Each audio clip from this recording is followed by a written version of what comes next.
ZB9 news కి స్వాగతం. మార్చి 16న జిల్లా కేంద్రంలో కలెక్టరేట్ వద్ద జరిగే మహాధర్నా జయప్రదం చేయాలని ఐకృష్ణ IFTU తెలంగాణ రాష్ట్ర అధ్యక్షులు పిలుపునిచ్చారు.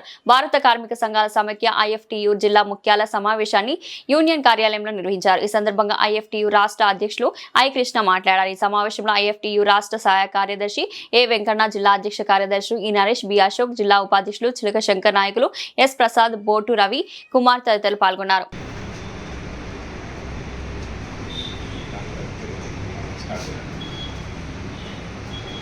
కేంద్ర ప్రభుత్వం తీసుకొచ్చినటువంటి 4 లేబర్ కోడ్స్ను ఏప్రిల్ 1 నుండి అమలు చేయడానికి కేంద్ర ప్రభుత్వం నోటిఫికేషన్ జారీ చేసింది.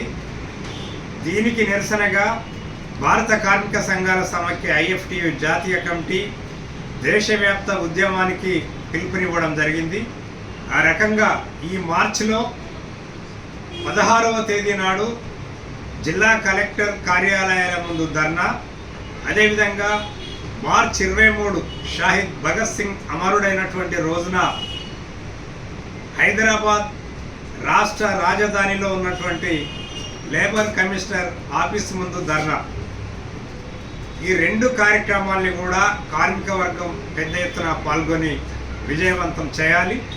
గత 4 సంవత్సరాల నుంచి కూడా 4 లేబర్ కోడ్స్ ఏ రకంగా కార్మిక వర్గాన్ని కట్టుబానిసలుగా చేసి ఇవాళ కార్పొరేట్ శక్తులు ఇవాళ ఉరితాళ్ళు పేరి కార్మిక వర్గాన్ని తమ ఆధీనంలో ఉంచడానికి చేస్తున్నటువంటి ప్రయత్నాల్ని వ్యతిరేకిస్తూ వస్తున్నాయి ఉద్యమాలన్నీ కూడా.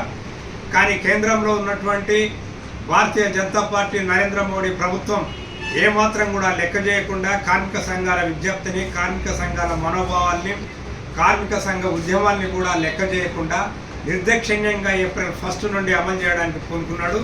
దీన్ని భారత కార్మిక వర్గం, సింగరేణి కార్మిక వర్గం తీవ్రంగా మనం వ్యతిరేకించాల్సినటువంటి సందర్భం ఇది.